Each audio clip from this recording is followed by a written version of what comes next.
Democratic Senator Chris Coons of Delaware. He is on both the Foreign Relations and the Judiciary Committees. Senator Coons, thank you very much for joining us this morning.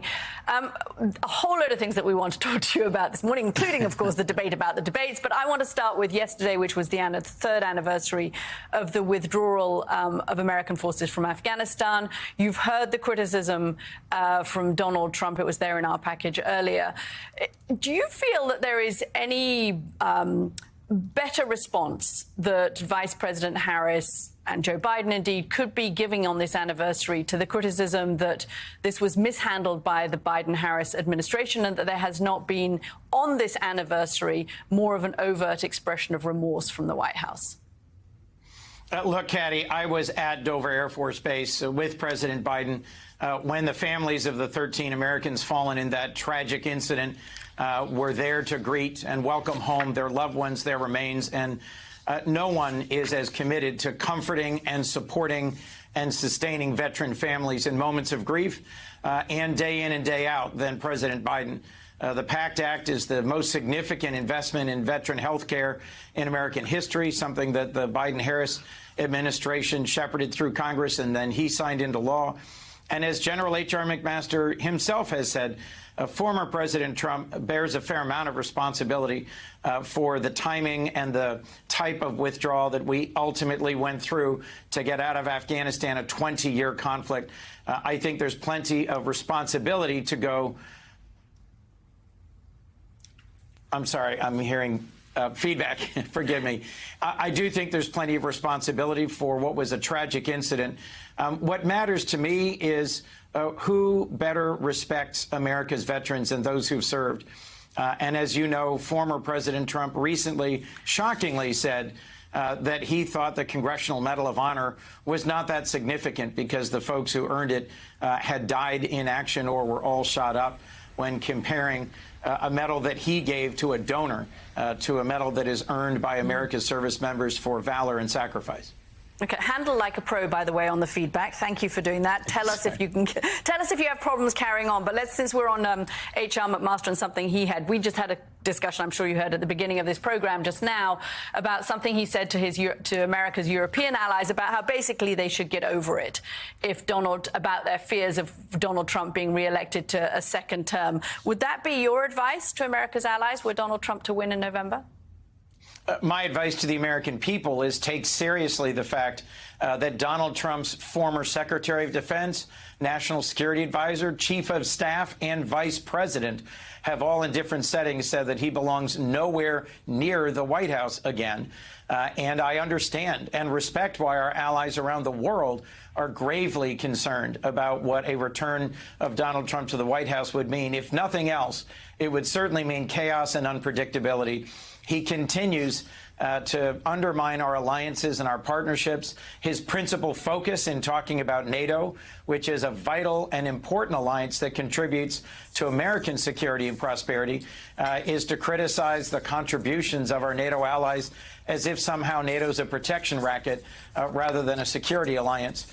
And to give really no respect for the enormous progress that's been made in increasing the partnership and the contributions of NATO allies under the Biden-Harris administration's leadership.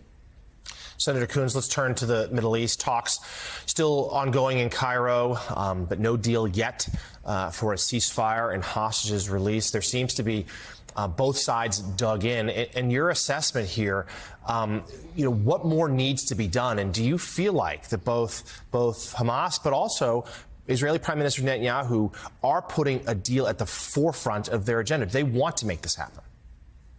Well, they need to make this happen. It's been 325 tragic days that families, including American families, have been waiting and praying and working for the release of their loved ones. One of the most compelling moments of the Democratic Convention in Chicago last week was when John and Rachel, the parents of Hirsch Goldberg Poland, came out to the stage, shared as parents their suffering and pain about how long their son has been held captive by Hamas. And they conveyed this is not a political point, but a humanitarian one.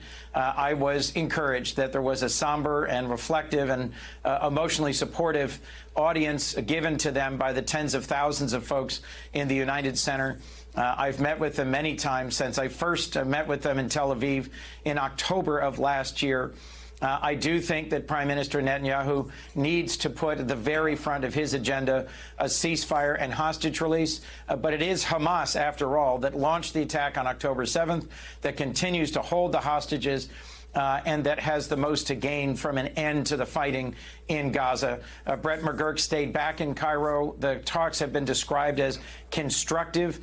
They have made progress and are now negotiating implementation details. I remain hopeful. Senator Coons, we seem to be in an odd moment in political history and present history in this country right now. There's a presidential campaign going on between two candidates, and yet we have a sitting president of the United States, Joseph R. Biden, who daily, hourly, is dealing with Gaza, with the peace accords, potential peace accords in the Middle East, dealing with the war in Ukraine, dealing with Vladimir Putin. My questions to you are, A, have you spoken to the president since he took a few days in California? If so, what's his mood? What do you think he thinks about all of the people who anonymously assassinated him verbally in the print media prior to his withdrawal? President Biden is focused on moving forward. He's got lots to do, as you just mentioned, in the remaining months that he'll be president, and he and the First Lady have a robust agenda for their service to our nation after January. The cancer moonshot, investments in women's health, sustaining the critical partnerships that he has led around the world, the fight for freedom in Ukraine, the relationship between South Korea, Japan, and the United States, the Quad, AUKUS.